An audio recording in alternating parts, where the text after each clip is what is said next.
This lecture is on a very troubling thesis of Nietzsche's, the eternal recurrence. Before I discuss Nietzsche's idea of the eternal recurrence, I want to do a little bit of what I promised that I would do last time when I recounted the parable of the death of God, and that's to interpret it a little bit more. One of the nice things about parables, and I'm going to compare that parable to some other parables, one of the nice things about parables is that, in a certain sense, if one is to read them at all, engage in reading them at all, parables require interpretation. They quite literally can't mean what they say quite literally. And if you notice, in many traditions, the attempt to communicate through a parable is the attempt to communicate a truth that, as it were, could not possibly be communicated in another sort of more linear form without, as it were, the aid of a story. You may, for example, notice that Christ in the New Testament uses parables far more often than he uses demonstrative arguments, far more often than he presents position papers, far more often than he testifies before Congress, far more often than he gives news conferences. And perhaps it's because that the tradition of the parable is one in which the listener is forced to tap into their own autonomy and their own self-creation in order to engage the parable at all. So something similar is true, and I think, of the parables and parable, as you recall, I've droned on and on about Nietzsche's many styles, but the parable is again a style that Nietzsche uses to convey a kind of truth, a kind of new way of looking at things without, as it were, the direct communication, which I think that he rightly believes views like his cannot receive. And it's not as though, and this is why I've been so reluctant throughout to present Nietzsche as a philosopher. I've been equally reluctant, I hope you've noticed, to present him as a literary figure, which seems to me, if I said being presented as a mere philosopher was degrading, to be presented as a mere literary figure, especially in a culture like ours today, considering the people that go on book tours, it would be even more degrading. So I don't want to view Nietzsche's text as merely philosophical or merely literary, but to try to view Nietzsche's text as in some way exemplary and as in special. And the way that I indicated that early on, and I'll mention it again now, is I said in a certain way, and I did use this example from philosophy, Nietzsche wanted to impossibly play Plato to his own Socrates, to invent himself as such a character that would stand out above the other texts within which his were produced. And this act of self-creation it also occurs in literary figures, or the attempt is made, and I can think of two examples, Proust and James Joyce, where the attempt is made certainly to take the stuff of one's own life and to recreate it in a mythical space that is much larger, as it were, than what someone might call the pathetic, embodied ruins of any singular life. Because at one level, all our lives end in a dirty little tragedy in some corner anyway, in some sense. So this attempt is, in a way, is an attempt to write in such a way as to live beyond oneself in an act of self-creation. And I think Joyce and Proust are fair comparisons in some regards to Nietzsche in this way. Okay, I ended, as I said, I was going to say a little more about the death of God parable. So let me say something first, very flat-footed and ordinary about it. There is a sociological dimension to the death of God parable. And by that I mean that the death of God for Nietzsche is a trope or a metaphor that signals some, perhaps still on its way. You notice, if you listen to the parable carefully, perhaps still on its way event. One that it's already happened, but it's still on its way in the sense that it is yet to become understood in all its dimensions, in its fullness. In the same way, one might say that a very bright child is a project on the way to something, but it's still not fully developed in all the ramifications of what that child will eventually be have not become apparent. So in something like that way, you could begin with the sociological observation that something profound has shifted somewhere in the 18th, in the transformations from, say, the 14th through the 18th and 19th centuries, and Nietzsche being, as I say, paradigmatically the philosopher of the 20th century, even though he died in 1900. So this event will be, the sociological remark is this: Nietzsche certainly isn't the only one to register a profound shift. I've already mentioned Max Weber's account of the disenchantment of the world and of how the world is becoming secularized. And I think that we don't want to overplay this, because we all know that the embodied and impassioned pull of religion is still very important throughout the world. Obviously, it becomes important in many places in the world. Weber's point was that religion, when it became one compartment of life, and the best way to understand that in modern society is there are 5 days when you work, and there's a day when you play, there's a day when you have to do jury duty, a day when you have to vote, and then a day to go to church, and our lives become, as it were, fragmented and compartmentalized into these spheres. As that happened, which Weber saw as a process of secularization, as religion became, as it were, shrunken to this one day a week observance, okay, regardless of individuals. You could feel like you're doing it every day, but it's awfully hard, as I think a rather minor rock and roll star said, it's awfully hard to be a saint in the city. It's very difficult to be a Christian under those cultural and social conditions. Better than Bruce Springsteen's Saint in the City is Martin Scorsese's brilliant film Mean Streets, where one of the characters has for a hero St. Francis of Assisi, but what does he do? Well, he runs a little numbers, hangs out with a few minor hoods, and tries to get by in the city. And Scorsese wants to highlight for us this process by which this otherwise exemplary character cannot realize himself under those conditions.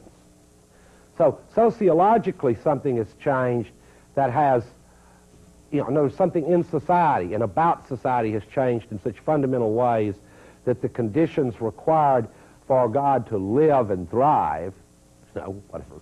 As I say, if you're just a flat-out atheist, it's not going to be helpful because it won't make any sense. But then I find people who are just flat-out atheists to be boring. I mean, it's a boring view about anything. I'm sorry. It just bores me. But so the sociological remark is something really profound has changed in the world. Weber called it the disenchantment of the world. And even though it's old-fashioned to mention his name now in the new world order, Marx also noticed a profound change from the feudal to the capitalist mode of production.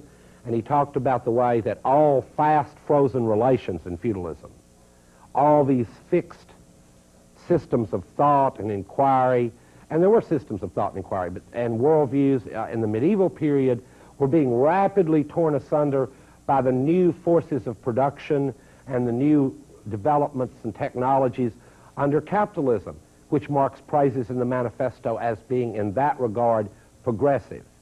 He says all those ancient feudal ties of blood and all these old ancient feudal relations, they had to be mercilessly ripped apart. And then Marx points out correctly, they were mercilessly ripped apart. So, in fact, the whole tradition of sociology is born from the attempt to understand the transition that was widely felt, not just by intellectuals, but by people in their ordinary lives, that had occurred between one massive way of producing and organizing life and another. One final example of the transition, and I'm going to take this one from science, is the production of, I saw this in a history of astronomy class once, the production of a new star map in which for the first time it had retained those round circles and things we associate with medieval maps, Earth, and the Earth was still in the middle, and then there were these things around it in perfect circles. And it had retained all that, and the stars were dotted out in the heavens, but it had no border. In other words, now, you looked up in the sky, and it wasn't just sort of pinholes of light. it had, as it were, gone beyond that. More stars than that. In fact, undecidable in the sense that not enough to count now, so I'm leaving the border off my damn map. This is not going to get burned by the church, because here's the map. It's just like they want. But I'm not going to put a frame around it. It can't be inframed. And so this change, and I've tried to evoke it there, but in sociology it's clear that whatever political position you might take regarding this change to what I will call modernity or modern life is marked by, in Nietzsche's text, by at least in part, by the parable of the death of God, by the death of a world in which people could draw meaning from that myth and sets of myths surrounding the holy, surrounding God. Well, I tried to leave us last time, in a sense, upset, about that, and in a position where the search to try to find meaning could have some meaning. And it's now incumbent upon me to try to present something that Nietzsche is very reluctant to present, and that's some positive answer to what you do for the search for meaning.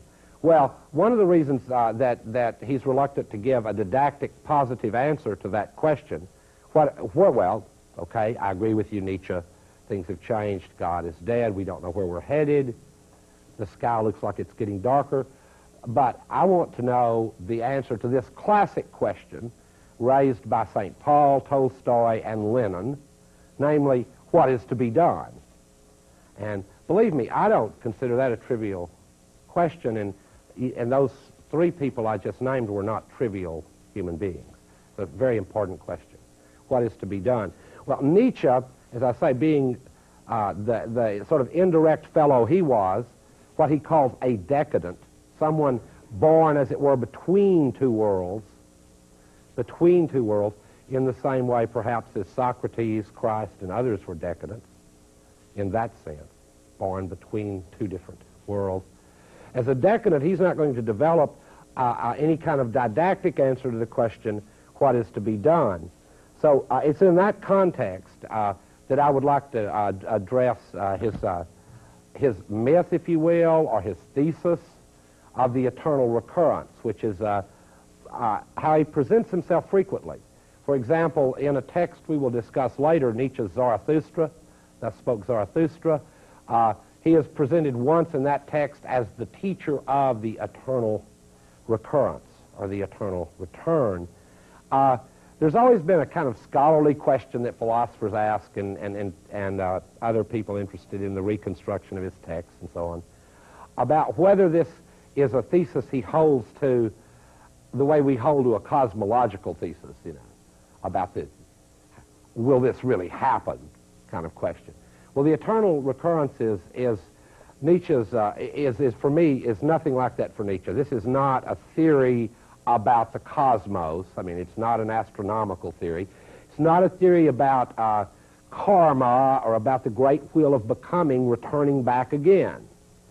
I view this myth that I'm about to sort of gloss and explain the challenge of, I view it as a challenge to self-creation. It is, as it were, a question that Nietzsche poses to you in order to spur on your varying, and I hope various, projects of self-creation. The basic idea of the eternal recurrence is this. Nietzsche wants you to ask yourself this about your own life. What if it were the case that everything that has occurred would necessarily occur after a certain span of time again? Let's say in about, just give the myth a little sort of pop feel, a little USA Today feeling. Let's say it's the year about 3000, they rounded off, 6000 BC, and then for 3000 AD. For people who think that this talk of Christianity isn't that important today, you might look at a calendar sometime. But anyway, that 9,000 year period, let's say that then the whole show starts again. And it replays itself, not as some of us would wish, with all these new and interesting variants, but everything happens again just as it happened before. In other words, it's almost the opposite of that Steven Spielberg nostalgia in Back to the Future, where we can go, you know, to the future or the past and change and alter our lives and so on and do the things we should have done. Peggy Sue got married. There are tons of objects in our culture that promise us that we could go back and do things differently, or that we could go forward and fix things that are going to happen and so on. Nietzsche asks a horrifying question. Are you leading the kind of life that once it's complete, once you're dead, that you'd be willing to lead over again and over again and over again and over again infinitely? Are you leading a life that you could stand to lead again and again and again and again and again? And Nietzsche considers this a horrifying question and an absolutely striking challenge. This is not an ethical theory. You know, it's not a thought experiment in a certain way like some ethical theories present where you go, well, let me see, would I do that again, that certain act? No. Are you leading the kind of life? Are you the type of person? Are you creating, as it were, the persona, the character that you want to play in a drama that will occur over and over and over and over again without any change? And that is, for Nietzsche, a challenging question to our, you know, ideas of our own self-creation. Because the specter I wanted to leave you with last time is a specter familiar in bourgeois society, and it accounts for a lot of job switching, and it accounts for a lot of these misdirections, you know, where we go, well, I drive a cab, but I'm a writer, you know, like I said last time, or the person who dies at 80, well, I sold tires well. So, I mean, the question Nietzsche asks is, do you want to sell them well infinitely? And it doesn't matter whether you were a worker like that or Donald Trump. Do you want to live that glitzy, dumb life again and again and again and again and again? So the myth, as it were, of the eternal recurrence is a challenge to your self-creation to live a life so interestingly, so beautifully, so perfectly lived, that you would be willing to say yes, as Nietzsche says, to fate. To say, I love fate. I love the place where it's put me. I love even my vices, you know. This isn't about going back and fixing that up. No, I love even my vices enough to want to repeat the performance that I did this time again and again and again. And, of course, you can't avoid the sort of theatrical nature of this challenge, because it's like the challenge to write about yourself or to make of yourself a character like Hamlet. By the way, let me clear up something in an earlier lecture. I loved Mel Gibson's Hamlet, and as a film, okay, to clear this point up, as a filmed version of Hamlet, it is head and shoulders above the other filmed versions. Because instead of filming a stage play where everyone acts like this, you know, and how you do in theater where you have to emote, in cinema you have to have action and people have to talk normally and sometimes quietly. Well, as a film version, Mel Gibson's Hamlet actually is better, in my opinion. But the point about Hamlet is this. See, Hamlet's an exemplary character because people feel compelled to do what? To act the character again and again and again and again and again. And they're going to be acting it again and again when we have laser discs, and God knows, you know, who will play it next. I mean, you know, the next, Kyle MacLachlan may play a Hamlet for a version directed by David Lynch, where Ophelia is just a tiny little person who comes from a land where the birds sing a pretty song. I mean, we don't know, you know, who will play it next, but we know this, that exemplary character has been played again and again and again. And Nietzsche asks us to ask about our own lives. Are we living them in such a way that, and by the way, you know, Hamlet does have a few faults. I mean, if you notice the play, he has more than one, I think. He has, but he's very interesting. In any case, Nietzsche's question is your life of that kind that you'd be willing to repeat it over and over again? This question Nietzsche finds horrifying in part because the world has changed in such a way. And among its changes are the everyday, and I've got to mention this tension between Nietzsche and the everyday, what I call last time, sort of the everyday, boring, crappy world of the bourgeoisie, where you're bought and sold on the marketplace every day. I mean, that's where the madman goes, is to the marketplace to give his news. You better go to the marketplace to give your news or you won't get heard. Right.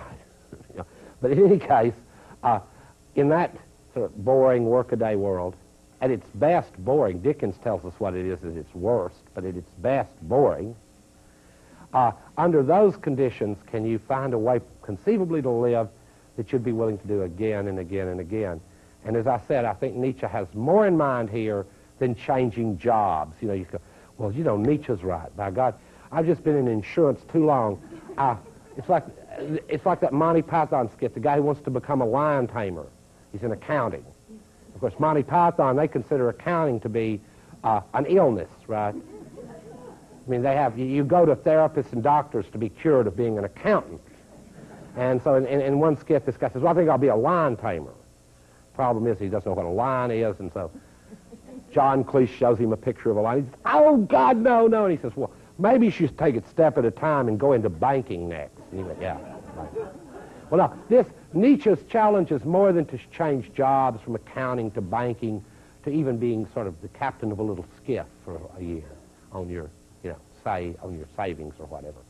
It's to live a life that is in some sense, and I don't want to even, I hate to use the word art because that trivializes it, but in a way to live a life that's like a work of art, like Hamlet in the sense that you'd be willing to play that part again. Yeah, I did well enough, I want to play it again. And that includes all the things that Nietzsche knows about the pain of life, which I hope I've tried to make clear through some of the examples I've used, including those moments. Would you be willing to play the part again and again? So the way I've always seen the eternal recurrence is not as an ethical theory so much as a challenge to fashion a life for you that's worth living. Now, to understand this, you need to see that Nietzsche is using a myth here of the eternal recurrence precisely because he's done what I have earlier argued that he does. He's rejected the dogmatic tradition of philosophy where you attempt to answer the question I attempted to answer in my first series of lectures and failed, namely, what is the best kind of life for human beings? Nietzsche thinks there is no general answer to that question, but he thinks it's a supremely important question. But he doesn't, by general answer, that means there's not one answer that I can find and then I give you the argument and all of you go, oh yeah, that's right, that's the best and we'll all do it. No. This myth takes, this challenge takes place on in a different narrative and with a different kind of challenge. And in a way, it puts the burden upon the reader, the interpreter, as it were, to ask the question, well, could I love fate that much?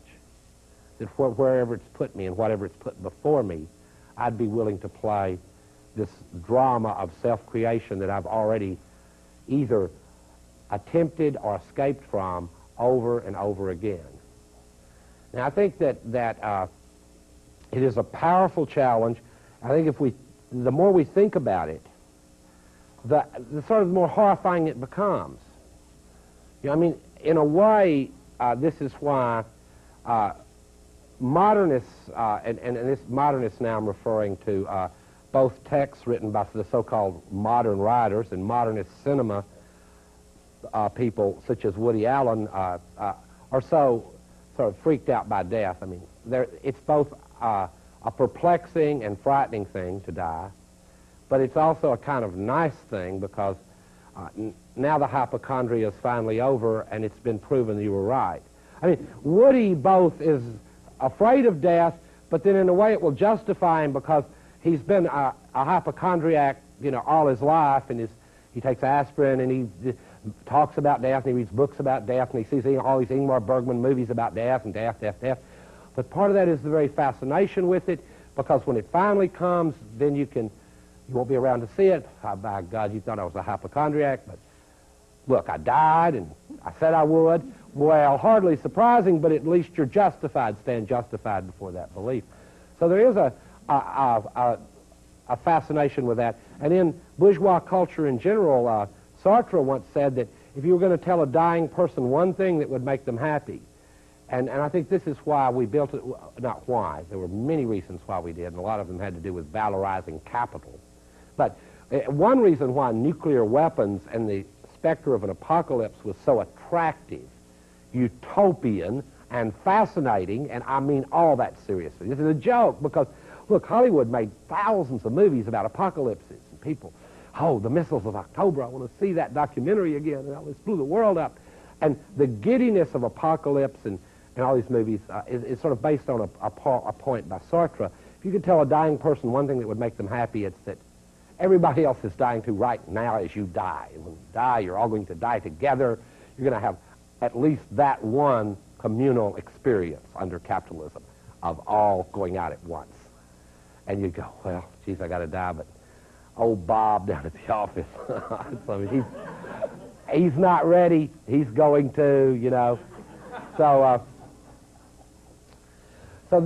Nietzsche, though, Nietzsche's challenge is in a way scarier because death won't even stop this process of self-creation for Nietzsche. See, because you'll just, if you do something really badly and die and people forget about it, that won't happen because you'll have to do it again, and again, and again, and again, and again. Now, again, Nietzsche doesn't hold this as a view about the cosmology of the world or that things actually will occur again and again. But if you might ask yourself this question, if I viewed my life as a part, as a persona, and I was trying to create myself in a more conscious way than I am, because in a certain sense we're all trying to create and recreate ourselves all the time.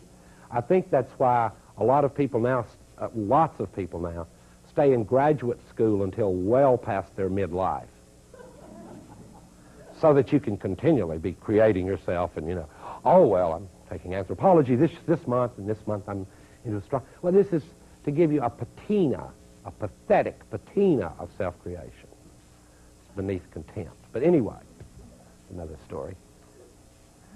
Ooh, boy, I'm really in a good mood. I don't know why this is sounding so nasty here. It's supposed to be challenging and life-affirming and fun.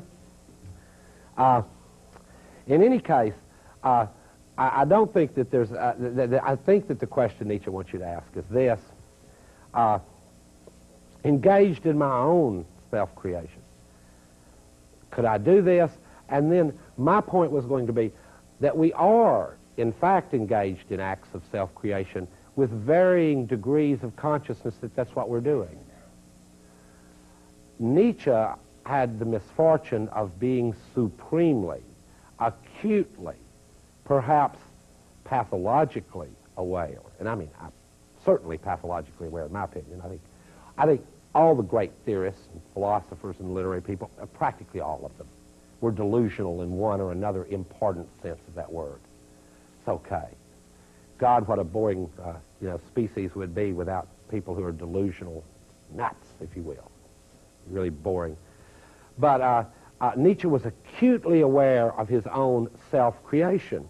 And of course, that's what comes out in these very hyperbolic style in the aphorisms.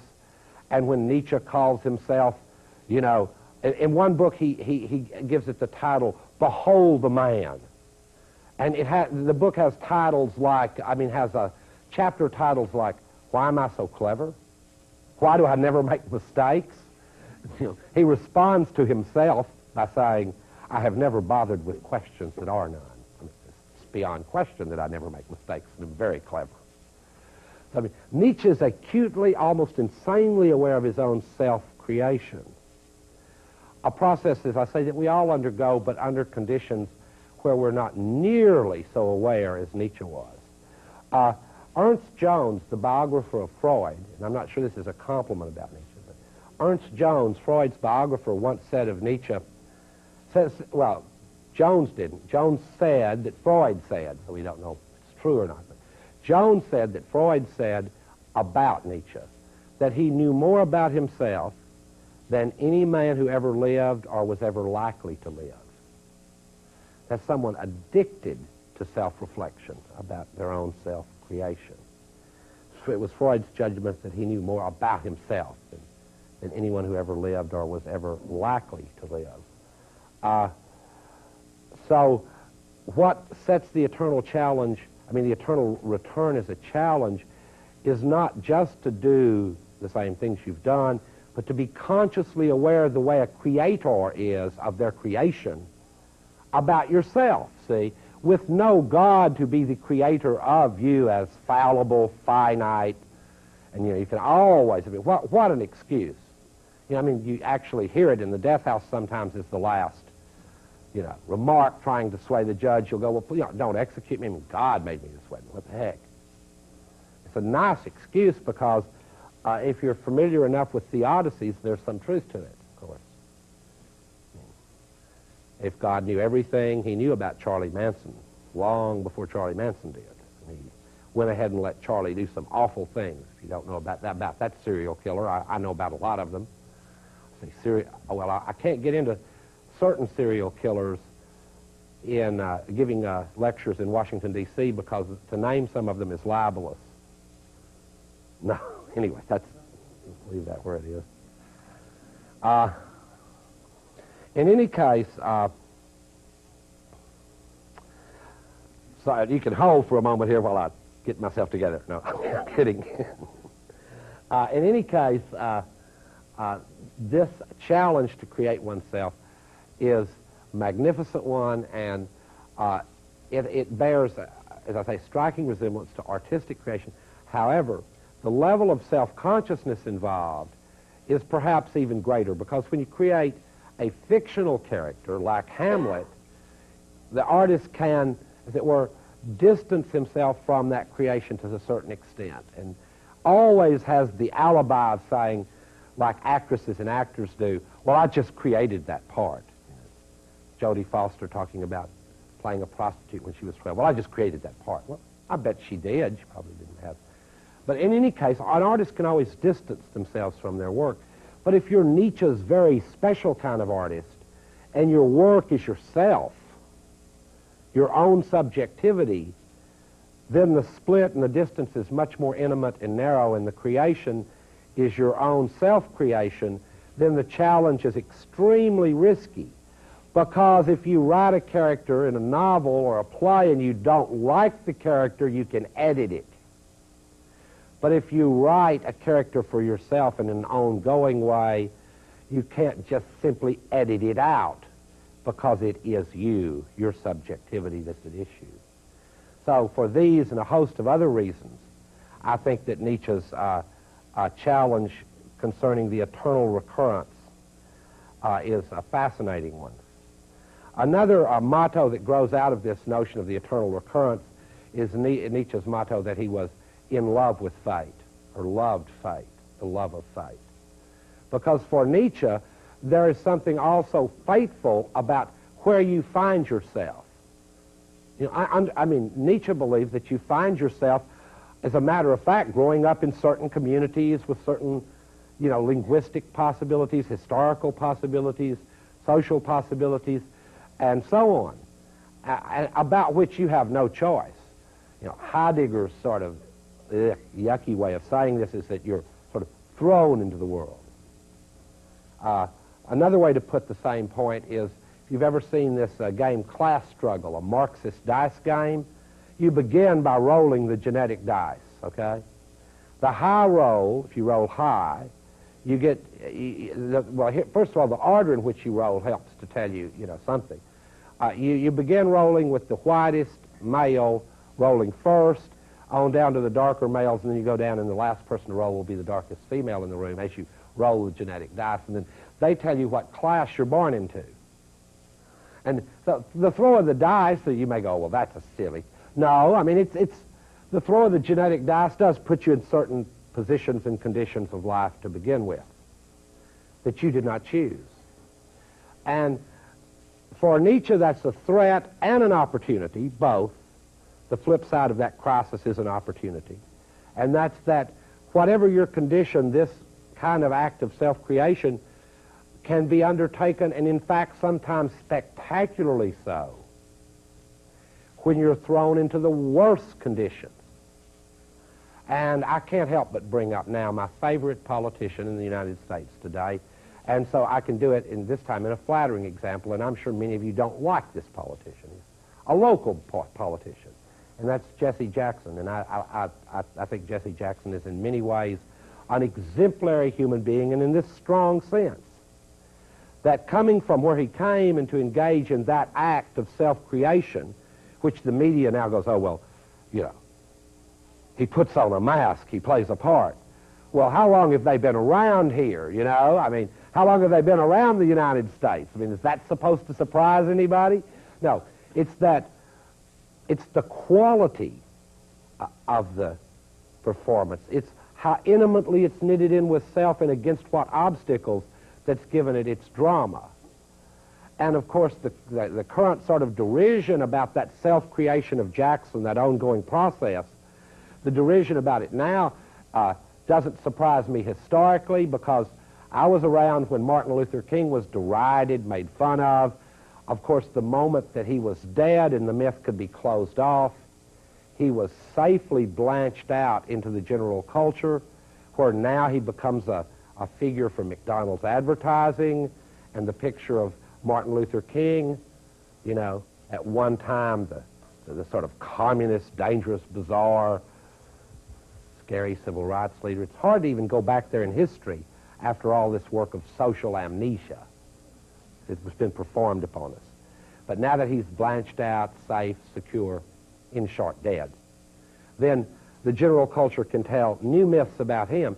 But I can guarantee you this, if, and this would be, for me, tragic, if anything ever happened to Jackson, it would be a few years, but then the next thing you know, we would have pictures of him. He would be whiter than when he was alive. This is, I mean, just let me, this is for me a humorous note. I noted as the years went on how Martin Luther King got whiter and whiter. After his death, I mean. The pictures of him, and this is actually noticeable, became whiter and whiter. I saw him speak once when I was young, and he was an African-American man. He was very dark. He was, well, black. Yeah. And as the photographs of him over the years, now the one used by McDonald's, there's just a hint of skin tone around. Well, anyway, this long digression is only to give you one of my heroes of self-creation today, someone I really admire, who's engaged in an act of phenomenal, not only self-creation, but recreation. And through a whole bunch of mistakes, as you know, and accidents and misfortunes and stupidities, in order to recreate himself again at another level. And for better or worse, you know, my own feeling, looking at it from the outside, because I don't have his subjectivity, but looking at it from the outside, hell, who knows, it might end up being a life worth living twice. The eternal return challenges us with the notion to live a life worth living over and over again, not twice. I mean, that's the best example I could find today, and that's a life that might be worth living twice. Thinking about the great majority that toil anonymously day in and day out, it's hard to imagine a life living even the first time, not to mention twice. So the eternal return in Nietzsche, the eternal recurrence of everything, is supposed to be frightening, and also it's supposed to be a positive moment in Nietzsche. It is a positive challenge to engage consciously and self-reflectively in something you do anyway, which is in the constant act of rebuilding your persona, yourself. This is not, and Nietzsche is far too complex to believe that this is the advice to stop wearing masks and be who you really are. Well, you know, if you check the philology, the philological history of the word persona, you'll see that that's not interesting. And I'll make a comparison here with David Hume, the British philosopher, the empiricist. When Hume goes in search of the self empirically, and he knows as an empiricist that he has to find the I, the self, the subject, empirically, he has us do an experiment. We are to look for it and find ourselves in this inner space of our mind. Where is the I, the self? And Hume performs this experiment in a treatise of human nature, and Damn, there isn't one. You don't know what color your self is, what weight it is, and so on. Not your bodily self, but yourself, that thing that continues through all the changes in your body and hair color and weight, height, and so on. And Hume, with the rigor that belongs to his thinking, goes, it's a fiction. There is no self, no I, no substantial individual beneath all the surfaces. We've looked for it, it's not there, it's a custom, a fiction, a habit. Just habitually, you know, the way we behave with one another. We have driver's licenses and lawyers to take care of continuity. There isn't such a thing. It's a convention, a habit, and so on. Well, so that people wear masks is not only interesting, it's interesting because beneath the masks there isn't something called the self. So that makes one become concerned in Nietzsche's way that the various masks, shapes, and forms that one does wear and choose in order to become what one is, to use Nietzsche's phrase, in order to become what one is not to become an authentic self, but to become the best and most interesting self that you can create. And it's not, in that sense, it does not belong to the dogmatic tradition of philosophy, because God knows what variety of selves would be created if people had the opportunity and the vision and the will and imagination to create themselves in this radically self-conscious way that Nietzsche challenges us to do in his myth of the eternal return.